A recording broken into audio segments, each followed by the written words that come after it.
but the stupid questions that LOs ask. So let's tease that with one story that you can share on this episode. People, even when they call me, they tease themselves knowing that they're like, okay, self-deprecation. Right, I may have asked you this 10,000 times, but I mean, I have one LO that literally Teamses me, which is a communication chat we use, literally Teamses me probably once a week and asks me what are the allowable seller concessions on a conventional loan.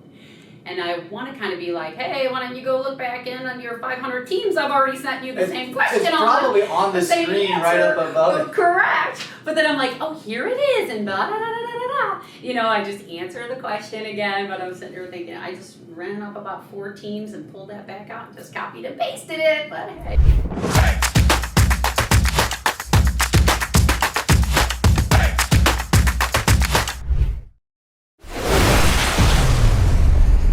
In our first episode with Laura Taylor, we talked about an incarcerated borrower who became a homeowner.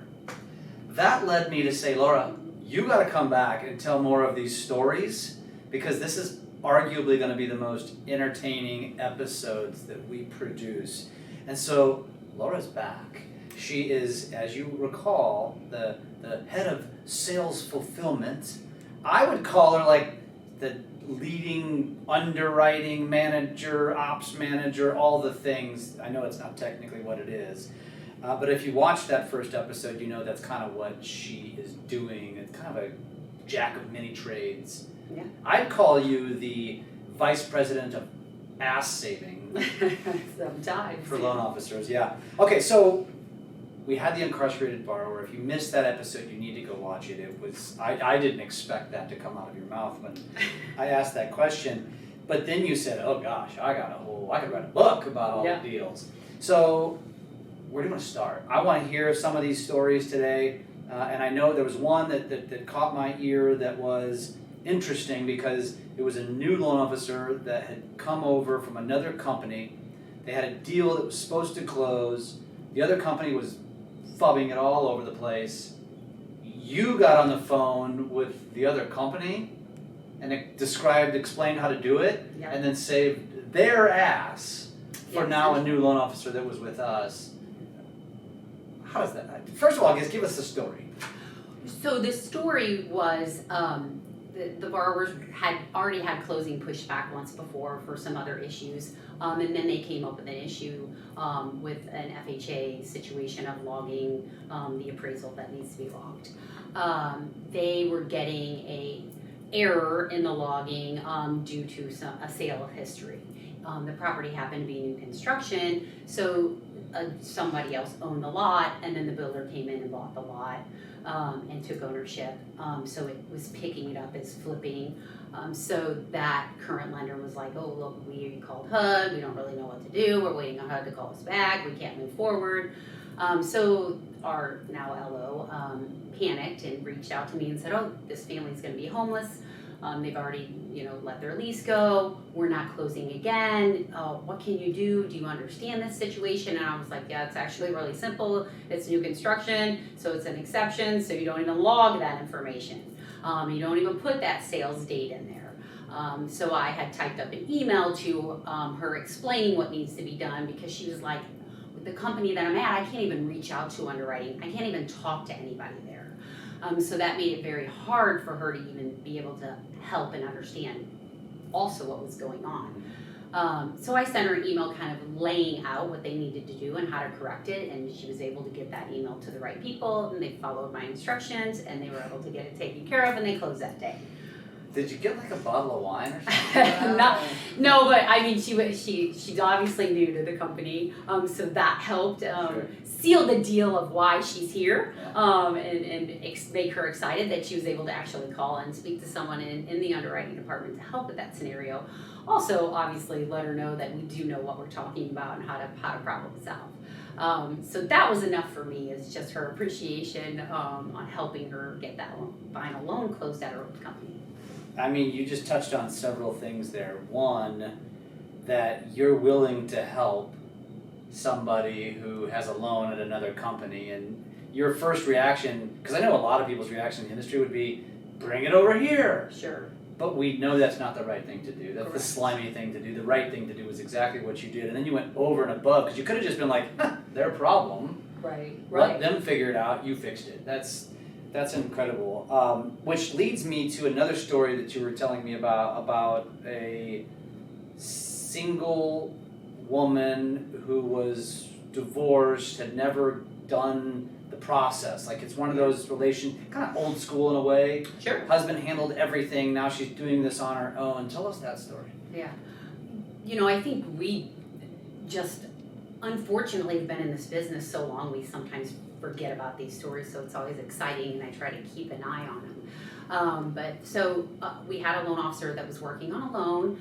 During one of the pipeline meetings we do with them, he kind of mentioned, hey, this borrower, she's kind of getting cold feet, I'm not feeling it, she's getting stressed out about some of the conditions we're asking for, I think I'm losing her, I don't know what to do. And I said, well, let me call her and talk through some of these conditions and see where she's at. Now, wait a minute. First of all, the loan officer has consistent communication with the VP of Sales Fulfillment, number one. Number two, just say that you're going to pick up the phone and call a borrower. Yeah, That's absolutely fucking nuts. Yeah. How many people in your role do that? And that's a rhetorical question. I'm going to ask you to answer that. I venture to say less than 2%. Probably. Likely. All right, carry on. Yeah, likely. So I called her and started, introduced myself, started working through the conditions with her. In that, she revealed that she's very nervous. She was married at a young age. She had never went through this process. Her house that she had lived in was her husband's. It was in her husband's name only. Most of their finances, their debt, everything was pretty much in his name. She mentioned, look on my credit, you'll see it's all joint debt because he opened it and, we worked through that together and he really handled the finances. Of course, I was thinking that seriously, my husband, I barely even ask him where I can go, when I can go. I mean, sometimes I forget, you know what I'm saying? I'm thinking, whew. But again, everybody has different situations and you have to learn that and understand that and be able to work with them on that. And it's a big deal. So, of course, I explained everything that we needed, why we needed it, and then kind of pulled it and gave her my cell number and told her to text me if she has any other questions or needed anything or needed something explained more. And sometimes even thinking from a woman's view, considering what she's just kind of gone through, stepping away, being out on her own, being a female. Yeah, and she was working with a male loan officer. Nothing negative to say, but I think people have different feelings towards who they work with when they go to open up about things. So I took that back to the team, and I think it really also helped the team have a different perspective when they were asking stuff from the client and the LO. He got unscared. He wasn't scared to talk to her anymore. He kind of, okay, now I understand why she pulls back. So obviously we successfully closed her on time. She was very excited, very emotional at closing to be able to take that next step in life on her own, not relying on someone else. She did it all by herself. And she texted all of us and gave us, a big thank you, very appreciative, little cry signs. It was very, very, very cute. So what you're saying is we need to add the word therapist to the title as well. Sure. I mean, borrower therapist, but also loan officer therapist, I think. Yeah, I think in this industry, especially these days, that is truly what we are sometimes. Yeah. Which actually is kind of scary because if I think of you as a therapist, knowing you, I feel like you'd send a lot of people out of your room crying. It's likely. I mean, and I think that's probably what helps. So I'm very direct and blunt sometimes. But then I do listen and hear people and relate to all situations. So I think that helps. But yeah, I can be a little direct for sure. You never know what's going to come out of my mouth sometimes. So all right, luckily we have what are they? They can clean videos up and all of that. Editing. Yeah, the editor. There's going to be no editing here. There's no editing here. So, all right, so you saved a deal from another company. You played therapist with a scared to death woman. where do you want to go next? We've got, there's a VA scenario, there's an immigrant, there's an 80-year-old. We're all over the map here. Yeah. Well, what I think is exciting about the 80-year-old borrower that we worked with is that was the first home they ever purchased at 80 years old. Can you believe that? They were relocating to be close to their daughter. They were going to rent again. They rented all their lives. I mean, she was married at some point. They just Oh, so felt she was widowed now? Yeah, widowed. And even with her husband, they always rented. They just felt like not comfortable. It was uncomfortable for them to think the responsibility of homeownership and what does that Probably came mean. up in the Depression or something like that. Yeah. Interesting. And so her daughter was like, Mom, I just went through the process. You need to meet this loan officer. She was amazing, really helped me through it. I understood everything. I think that it's silly for you to rent. So the mother called our LO and she worked through it and she became a homeowner on her 80th birthday. It actually was her 80th birthday that we closed that loan for her. She became a homeowner, so that was pretty exciting. That's really amazing. I mean, maybe I don't know if I can ask this question, but did she work full time? Well, she was on, Okay. pension, Social okay, Security, yeah. She was not set. working. Okay. Yeah, she was set. That's fun. First time Yeah. home buyer at 80 years old. That's. Absolutely. You imagine hosting a first time home buyer seminar and an 80-year-old walks in and is like, wrong room. Yeah. That's awesome. I like to use that when sometimes people will think or call and say, oh, I'm this age, I know I can't get a loan. And I'm like, no, we just closed an 80-year-old borrower for the first time. Like, we can't discriminate on your age. If you're able and can get a loan, you're getting a loan. Yeah. So 30 year? it was a 30-year. Interesting. Wow. Well, you know what? Nowadays, I think the oldest living person is 116. I heard the other day. Yeah. Yeah, in America actually. 16. Yeah, living in I think San Francisco or something like that. Yeah. Okay, let's shift. Might as well just stay in the same vein and let's go over to the immigrant now. Yeah. Because that had to be interesting. It definitely is, and I feel like fortunately with the knowledge we have at our industry or in our company and what we're able to offer, we do help a lot of immigrant borrowers obtain homeownership. Where if they would go to a local bank or something like that, they would be turned away. Because of lack of citizenship? Because of job history, Sure. They won't use any income that they earned in the country they lived at. They haven't been here long enough, maybe didn't establish enough credit. So they're looking at a very small window of opportunity of what their requirements are, where we just have more expanded opportunities to help them. And I think that for that borrower, a lot of them are coming from countries that are troubled, and it's scary to even be able to get here, and then to be able to get here, have to learn English. Yeah. Then English goes is a second language. yeah, and then go through our financial system. Oh, that's a foreign language to most too. And even the one when English is your first. Right.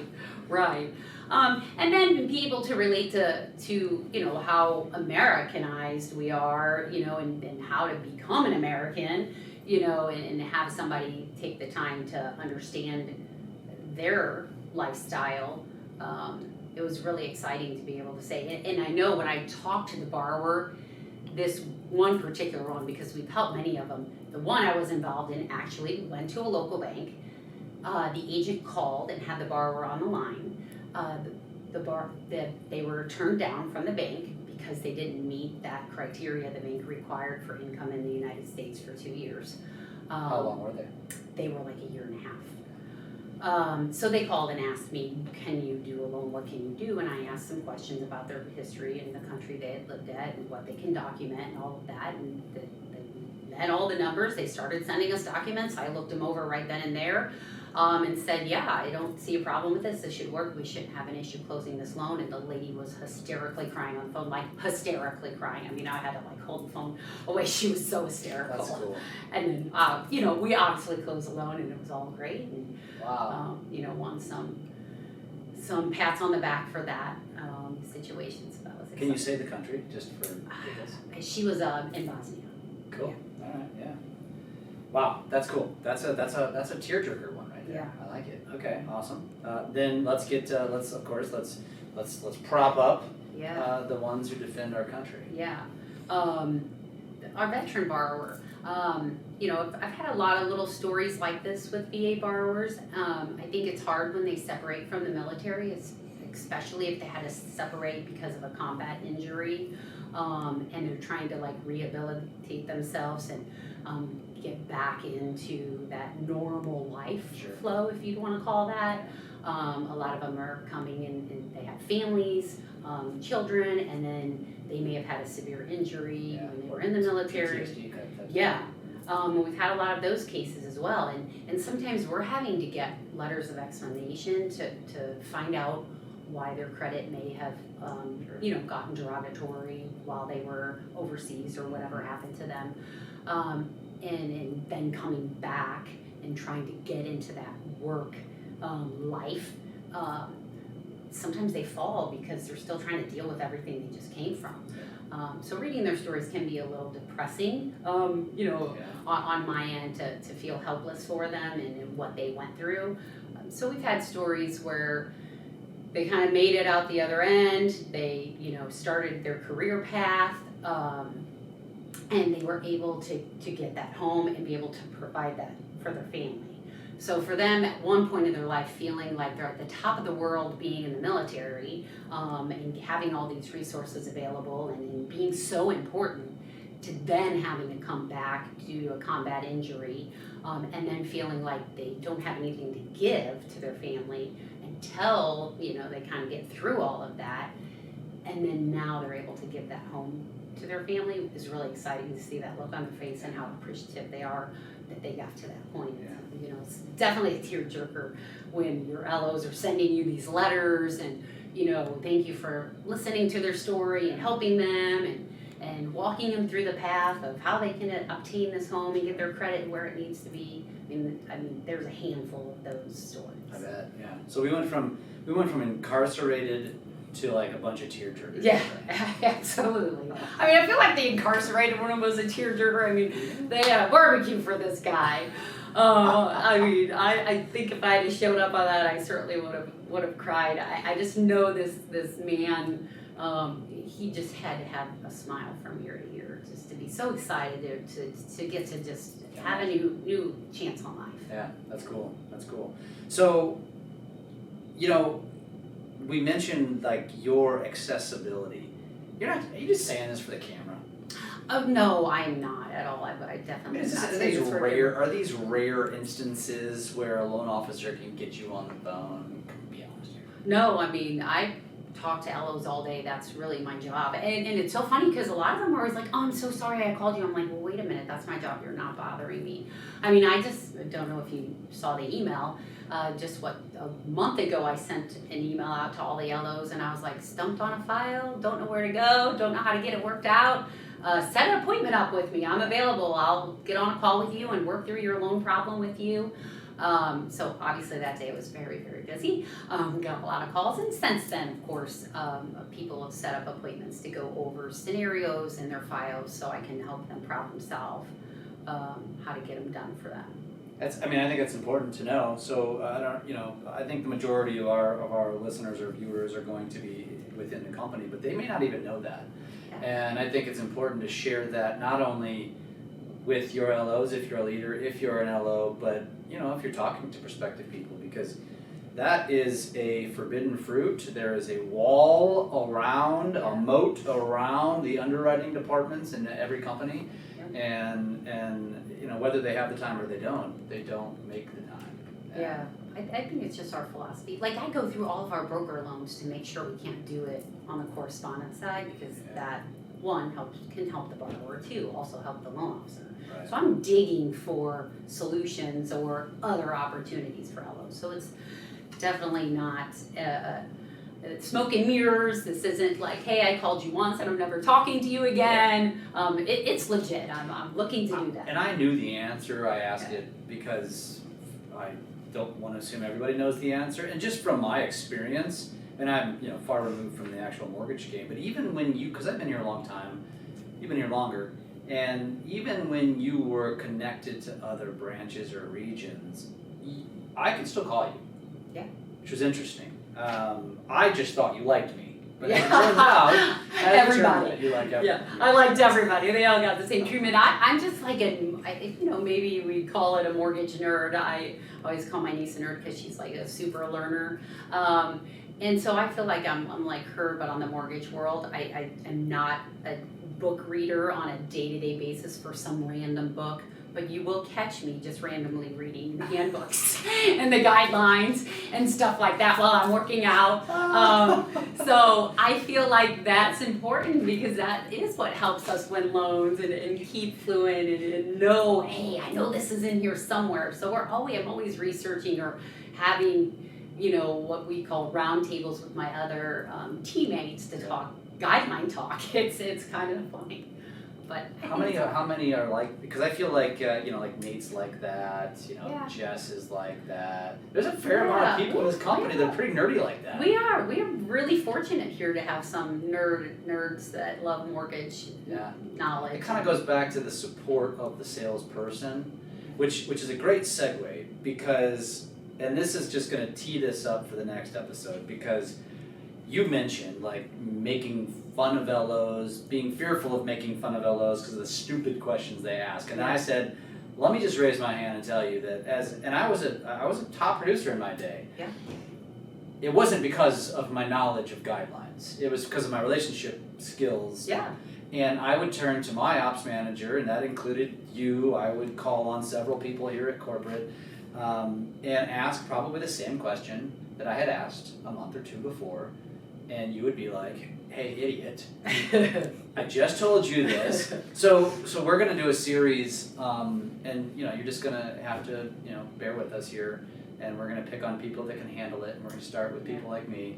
Yeah. But the stupid questions that LOs ask. So let's tease that with one story that you can share on this episode. So I'd say one story that I can share. And you're going to have to find a bunch. Right, and I definitely can come up with some for sure.